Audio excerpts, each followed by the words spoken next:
I'm very intuitive in my work. So something I've come to realize in my life is that this skill of intuition is very important. And what intuition does is, and I've spent a lot of time in nature, a lot like deeply immersed in the bush and really connecting to the non-human world, if you like. So I think what that does is it gives you a multiple levels of connection with people and ideas.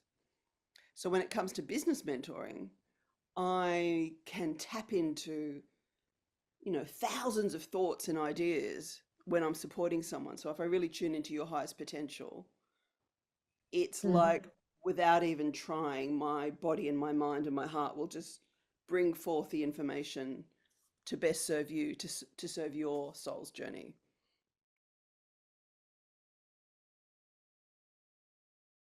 Welcome to Wellness Spring, where we unravel the remarkable stories of individuals who have triumphed against all odds and have dedicated their lives to well-being.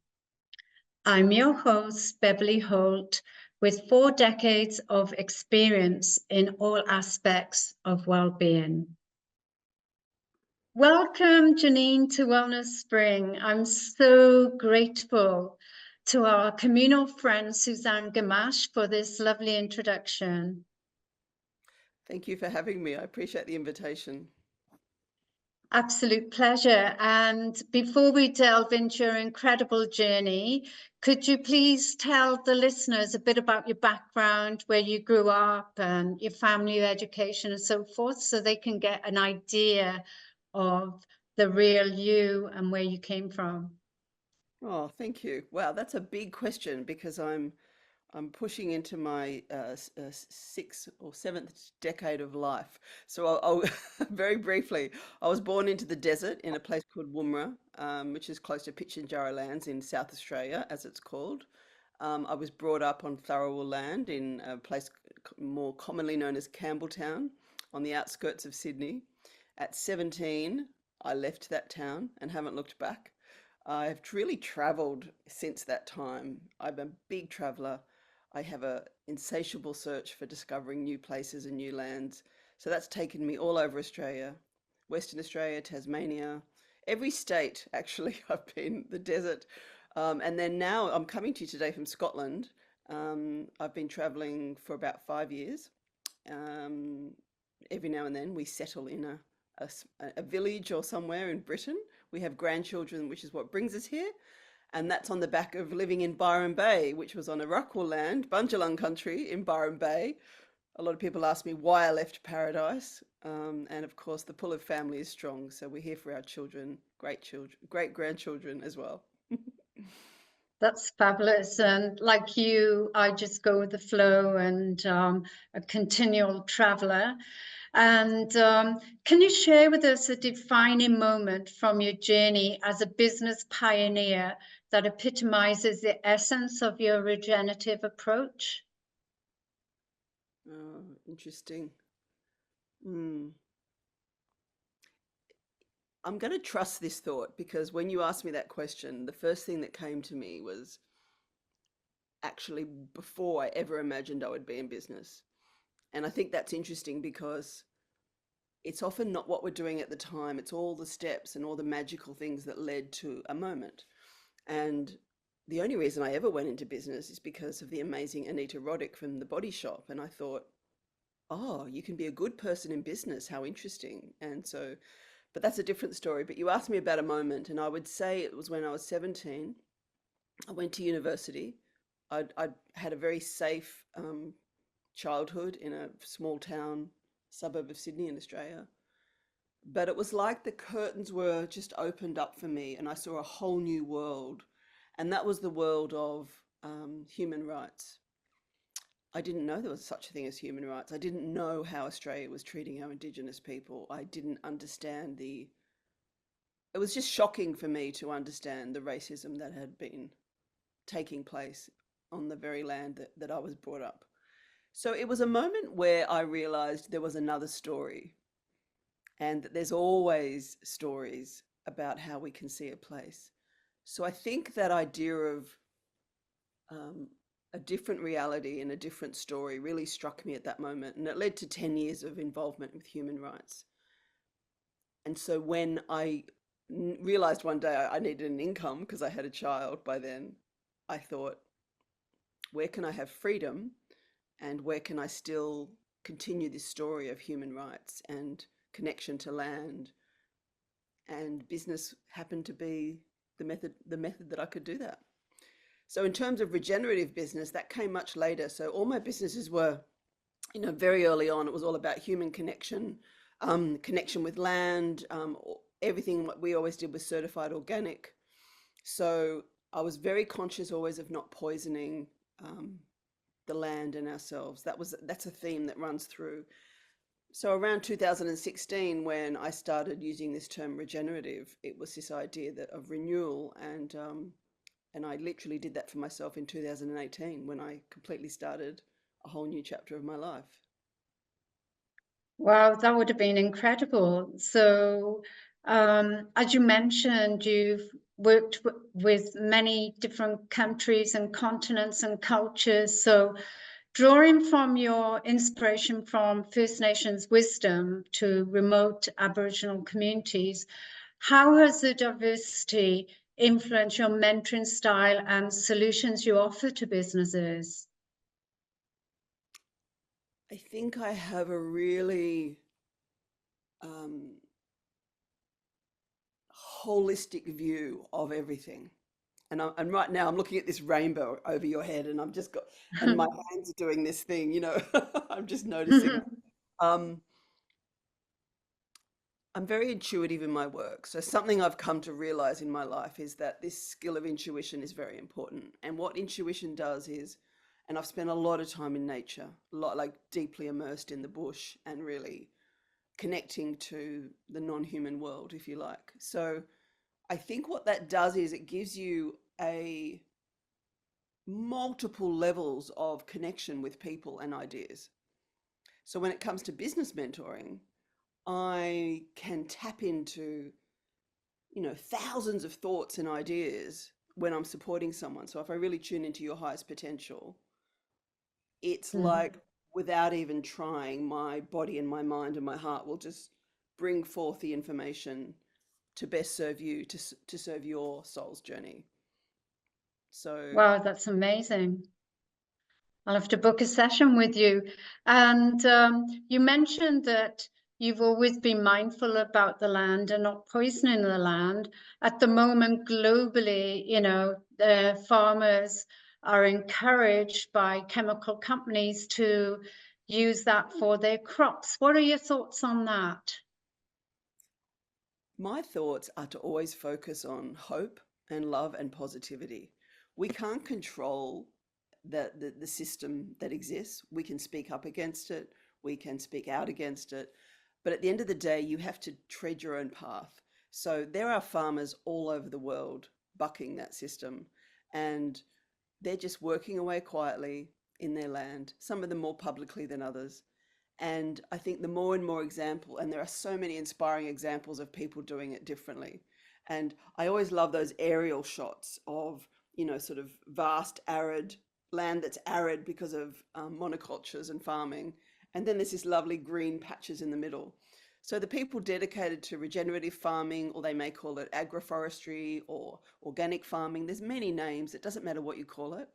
Um, these are the people inspiring the hope in the world right now, because this devastation of nature, we're realizing nature disappearing is us disappearing because we are all connected. So we have to look after the land more than ever. It's what Indigenous people have been trying to tell us for centuries. You have to look after the land. The land is you. The land is your mother. The rock, you are the rock and you are the tree. And that used to sound really bizarre, and people would think you're a bit of a whacker if you said that. Um, so yeah, no, there are so many inspiring examples of farmers all over the world. In fact, just the other day, I watched the most extraordinary documentary. It just goes for 10 minutes. I'd highly recommend you seek it out. I can send you the link if you like.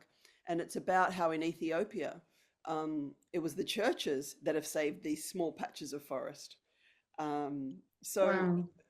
there's just amazing examples all over the world of people who are farming differently. So focus on what is good and right and what your passion is, and slowly that old system will crumble, is my view. Fabulous. And if you send the link, we can share it with the listeners as well. So that'd be lovely. Very powerful. Yeah. So as a regenerative business mentor, because there's so many business people around, you emphasize the importance of deep connections with nature and intuition.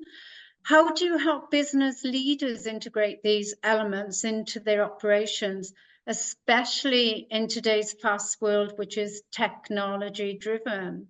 Yeah. It's surprisingly simple if people are ready. What we seem to need as humans is frameworks, and I do have a number of frameworks to work with. And frameworks are really helpful when new ideas are emerging. So rather than a doctrine or a methodology that's fixed, we have to be open-minded and work with the unique brilliance of a company and a leader. But always looking through the framework of healing and not damaging. So when we had the sustainability movement, which still exists, the true definition of sustainability is to do as little harm as you can, but keep going with the profit. So it's, I think we've seen after 3 or 4 decades that hasn't been a particularly useful strategy because we're still seeing massive deforestation, and we've got to do things differently. So the regenerative movement is saying, how can we be life affirming? How can we always look to nature and be life affirming in our approaches? And what we're finding at this time is that leaders, especially people who are running really big companies, because it's smaller businesses have always known it. They can be agile and they can be creative and you can create your own path. But people who are running huge companies, which is like an enormous machine that's very hard to change, they're sitting right in the middle of the polycrisis. They know that the complexity of this crisis, whether you're looking at AI, a war, famine, deforestation, mandatory government obligations now to actually report on mandatory climate disclosures. Even Australia is doing that now, finally. Um, they're just like it's so overwhelming that the gift is almost the overwhelm, because when we reach overwhelm, we just are forced to stop, and we're forced to go, what next? What is there? And that's when I can go into really deep, beautiful conversations with people and take them back into their heart and say, well, let's go back to the basics. What's the vision? Is what's the story? This is where you and I began. What is the story Yeah. you've been told about business? What is the story in the articles of association of a company and your obligation to shareholders? Who wrote that story? Can we write a different story? Can we write a story where there's abundance for more people? Can we write a story where we actually include well-being and happiness in a business, which some people would still look at you and think you're nuts and not even be listening to this conversation. And yet other people in the overwhelm has turned out to be the gift, because they're like, okay, I've got to try something new. So it's people who Wonderful. they're the people I can talk to.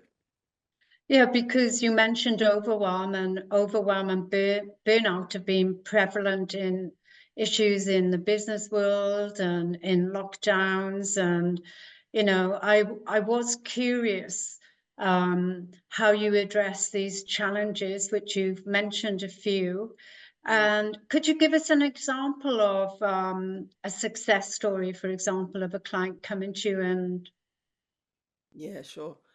Well, I mean, the first one I should talk about is myself. Because the reason I can help people with overwhelm and burnout is because I've had it.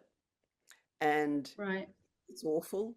It's it's devastating. It's like a deep depression.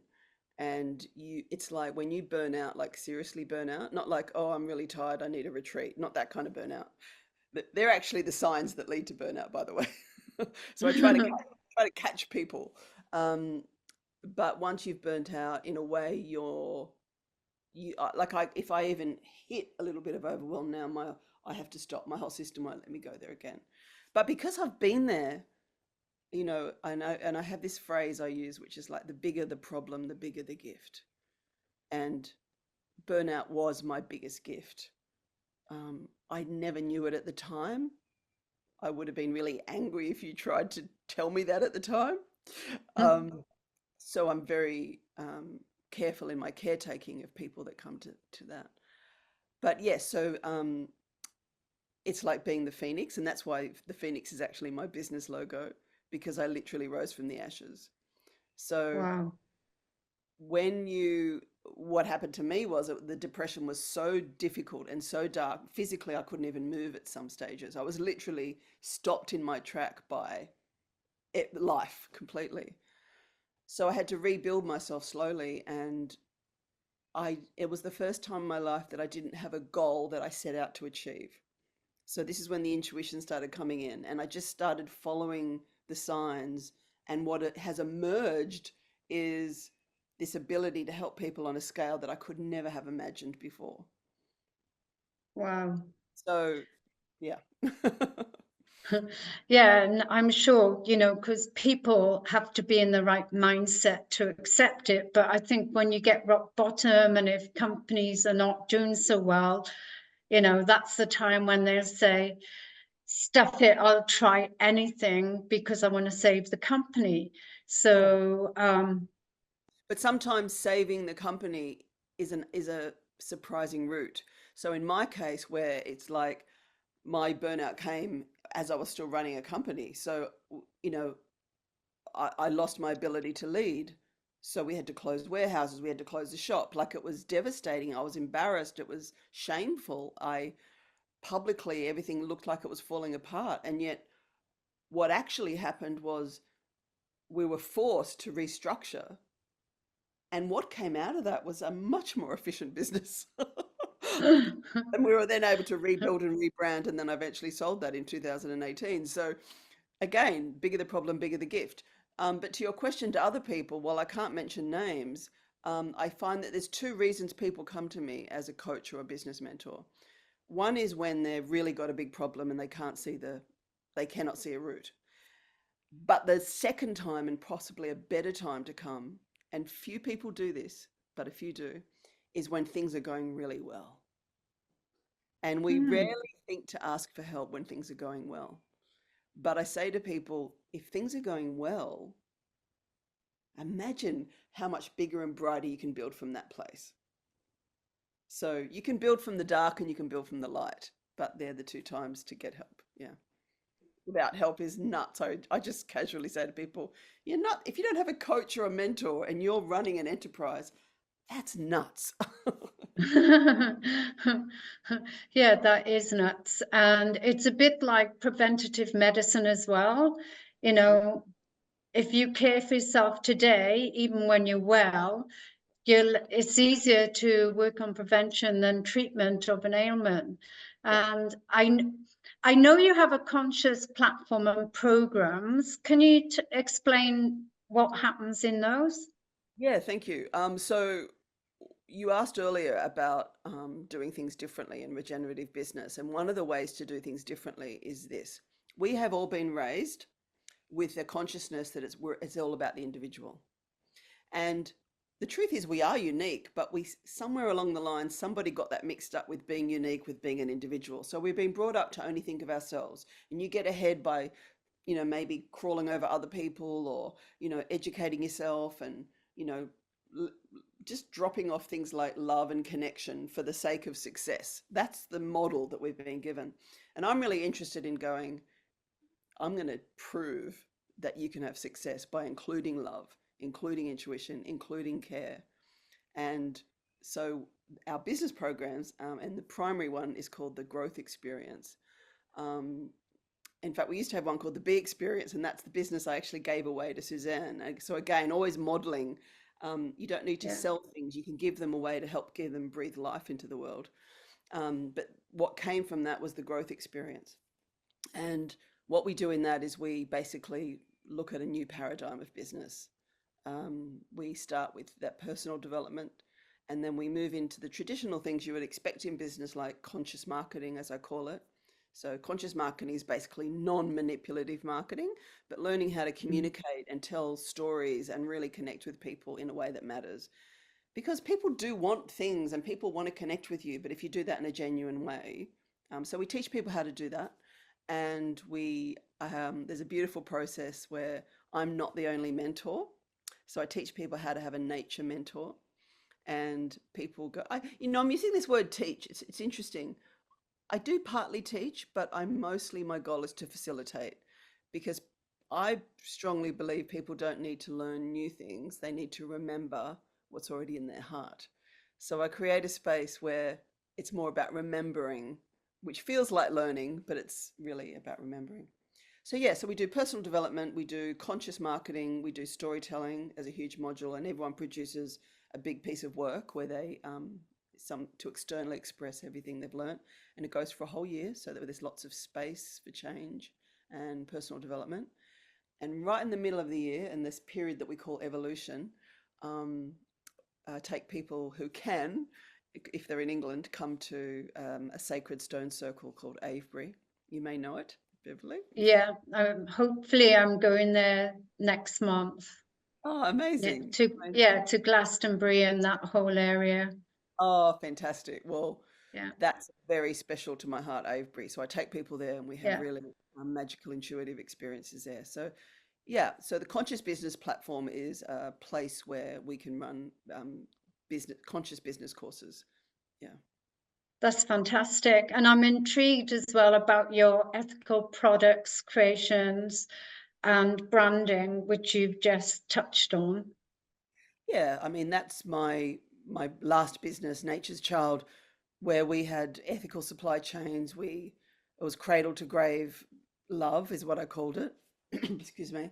And so I've proven that, how you can have business success without harming, or always considering, what is the best way? How can no one be harmed in this process?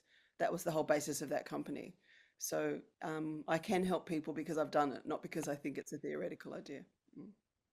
I just love your whole business model, always put in nature and the health of the planet and people at the forefront. Could you tell us more about your wilderness walks and retreats? Okay. Yes. Okay. So we touched earlier on this idea of nature being a mentor. So I create this space and I call it Nature's Boardroom. And it was a fun title because it was like, what if um, nature had all the answers and we went into the Nature's Boardroom? And Nature's Boardroom is the wilderness, the woodlands, as they call it here in the UK, the bush, as they call it in Australia, every country here, maybe in the forest, they call it in Europe and America. And we go in and we use nature as a guide, because nature has, 3.8 billion years of experience of resilience and survival. It's been through catastrophes, it's reformed itself so many times. So, as humans, if we were looking at reforming ourselves, we might want to go to a teacher that had 3.8 billion years of experience. So, we go in and I guide people through an intuitive process. And I think most people are just really blown away when they get into the stillness. They actually start to hear and feel things that are guides from, whether they're guides from beyond or guides within themselves. It depends on how they experience it. But I think a more common name for this would be forest bathing. That's quite a well-known practice from Japan. So we're doing a little bit of forest bathing, but it's a bit different what we do because it's more intuitively based. And sometimes we'll do ceremonies. It depends on different people. Sometimes I use, the farms we talked about earlier. I have an agroforestry farm where we use the model of how these people are having a successful farm on the land, and we take the lessons from that and we apply them to our own businesses. So I have various ways to do it, but always with nature as our mentor and teacher. That's wonderful. And what about people who think it's a bit woo-woo? Because you've mentioned beautiful sacred spaces and these wonderful wilderness remote. Maybe the CEO or boss just says, okay, let's do it. Do you know what? People are ready for this. It's really interesting. Um, Not everybody's ready, and that's fine. I'm not for everybody.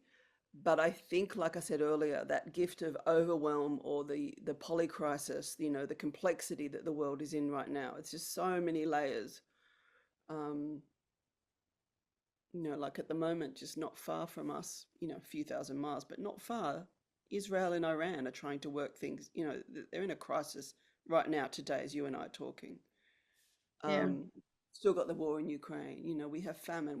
There's just so many complex models, and businesses have international supply chains, and it affects all these things. So people are being forced, and somehow, I don't know how, but somehow it's not woo-woo anymore. It's partly because there's so much scientific evidence now, and I think we're in a time where science and spirituality are meeting.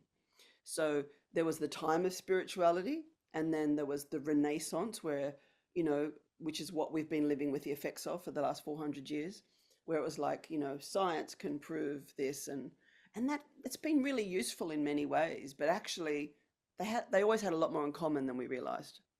So I think there's that, with physics and neuroscience, and a whole bunch of modalities, quantum physics. It's People are like, actually, the most famous physicists in the world have always said, Einstein particularly, it's like, Mm. intuition is the most important thing. And in fact, scientists use intuition, they just haven't talked about it. The whole basis of science is we make as many mistakes as we need to, and eventually we get a result. And so it's time for Yeah. businesses to go, let's make as many mistakes as we need to and then get a result. So yeah, it's not, for a lot of people, this is not woo woo anymore. They're ready. Well, that's great to hear. And what advice would you give to aspiring entrepreneurs or business leaders who want to embark on a regenerative journey but may feel overwhelmed or unsure of where to start? Yeah, I think talking to someone, getting that kind of support is no, I think people would go to a book first. That's what humans do. We go to a book, or we go to a seminar, and that's really useful. But at some point, as in early in your journey as possible, just get into nature. It's completely free. Take yourself camping, but I mean by yourself, like in a safe place, or go in a supported space if you're not comfortable going by yourself. But just get into nature. When you get into the on the land, you will start to move naturally into a calmer space. The science is there that it literally balances your nervous system. That's all proven now. That's what we are talking about before. The evidence is there now.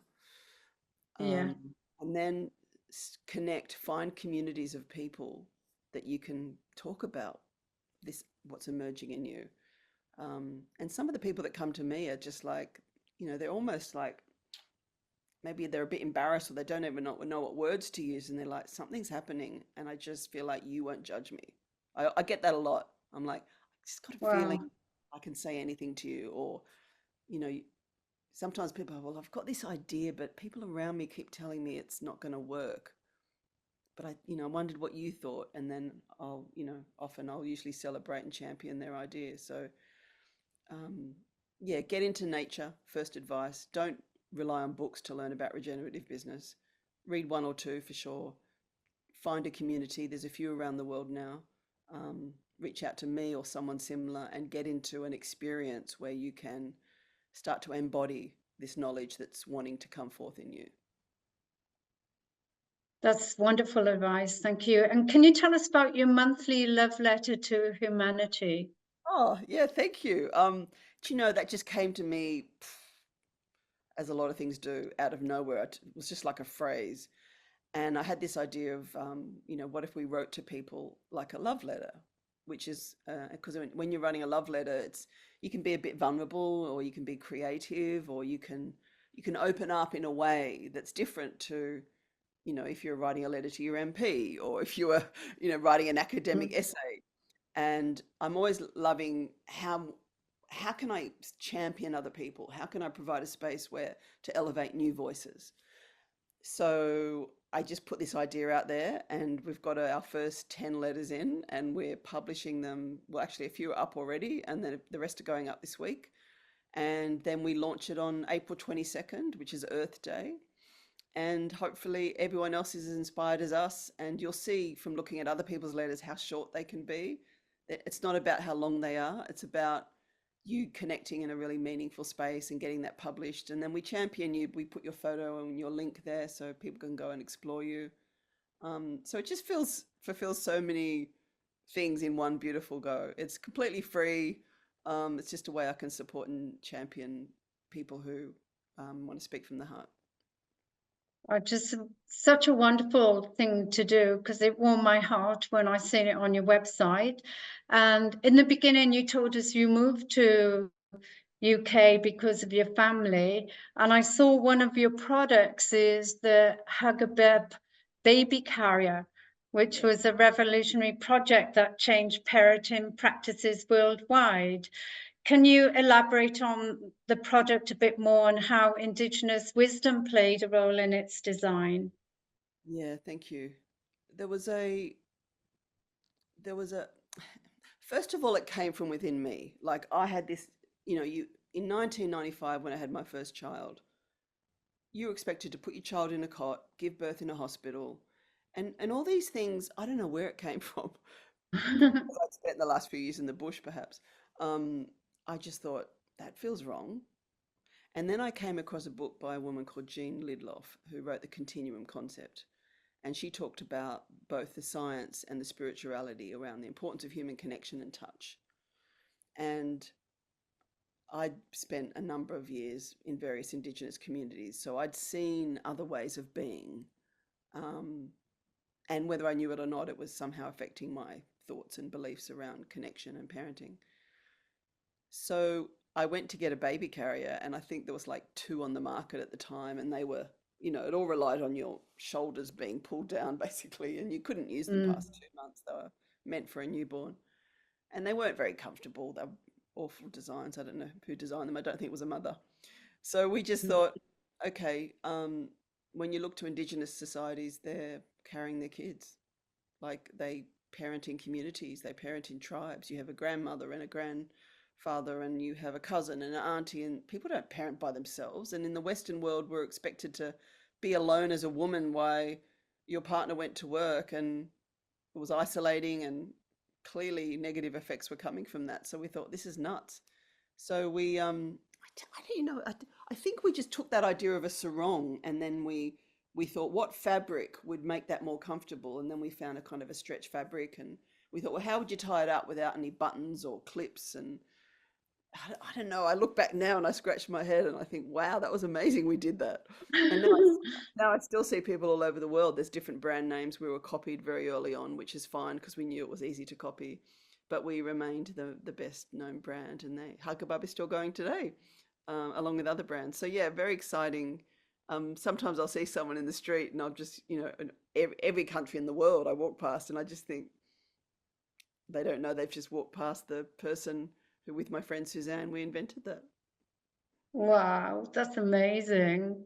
It's good Yeah. fun. So, if there was one thing you could do to change the world, what would it be? Love. Yay! We're born in love and we die in love, and we somehow as humans we've got it really mixed up in between. Some people have got it right. Um, we're born in these as a pure spirit, and most people, the stories you'll share of your deathbed, you're not thinking about what you've got.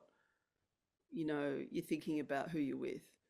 And so we just Yeah, need to remember that as humans, in whether it's business or sport, religion, whatever you're into, bring love into the center of it, and it'll be your guide. that's a beautiful message, and um, absolutely true. Love is the answer, love is the key, love is the remedy. And I also love the way you talk about stories all the time. How did you bring story writing in? Because everybody loves a good story. Yeah. Stories are interesting. Again, it's something I learned from Indigenous societies. So the world is complex, yeah? And the Yeah, way Indigenous people have always dealt with that is they've told stories. And because stories connect our minds, our hearts, and our guts. And we remember stories. So the way Indigenous societies pass down the law, literally, whether it's LORE or LAW, was by telling a story. So I guess I was also influenced by that. I saw that that was effective. It was remembered. Um, But then there's been, again, so much evidence around what storytelling does. And we all, as children, we remember our fairy tales. You know, you could recite a fairy tale over and over, and that's the evidence that stories are well remembered. And how many times do we say to each other in conversation, I met this person the other day, or I listened to this podcast, and this is what she was talking about, because it's a story. So when I teach people storytelling, I just teach them the elements, because some people, they don't always quite understand the importance of an arc and setting up a crisis and setting up a resolution. And so there is an art to it. And it's the most easiest, important way for us to get our message out there into the world. Oh, that's fabulous. Yeah, because as you said, you know, people get engaged with stories and they're more likely to listen rather than a boring presentation or something like that. And you can get the whole team involved with the story, because I love the way that you said on the workshops that you get people making the different platforms and things with the storytelling. And yeah, so what's next for you? What's next? It's interesting. My first reaction to that is what is. um, I try. No, I don't try. I don't use the word try.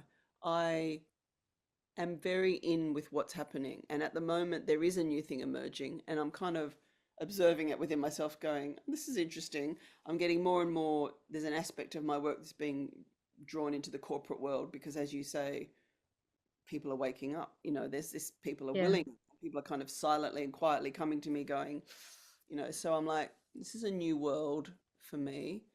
It's not really brand new, but it's yeah, so stay with the intuitions, stay with retelling how to do business and marketing strategy is at the core of what I do. Um, Yeah. it's the new paradigm approach. How can we bring love and beauty into everything we do?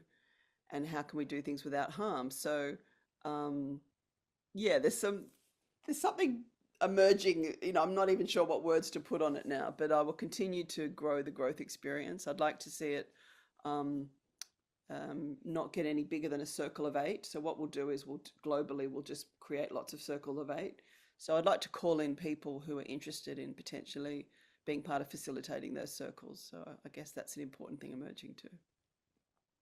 Oh, that's wonderful. We'll definitely put that with the notes, and also your website, Jannine with double M, JannineBarron.com. And yeah, this has been such a fabulous, exciting conversation. Is there anything else before we say goodbye to that you would like to share with the listeners? Just trust yourself. Trust, even if it's a wild, crazy thought and no one else believes you, trust what is wanting to emerge in you and find someone who you can talk to about it. Oh, that's wonderful, because a lot of people as well, intuition, they're scared off by the word, but I just say to people, just trust your gut feeling Trust your gut. and trust your gut. Yeah. I did do, I don't know if you've seen, I did do a TED talk on intuition. And that seems to be being picked up by some really interesting people at the moment. It's suddenly a year later. So, yeah, if you're interested, I can give you that link as well. It seems to resonate with a lot of people. Yeah. Oh, thank you. And what is your wellness spring? What's your wellness go-to? Nature, every time, walking in nature. Yay. I purposely put myself in situations wherever I go. I know very quickly where my walk is. That's wonderful. So thank you so much for giving up your precious time today. Thank you, Beverley. Great to talk to you. Thanks for inviting me.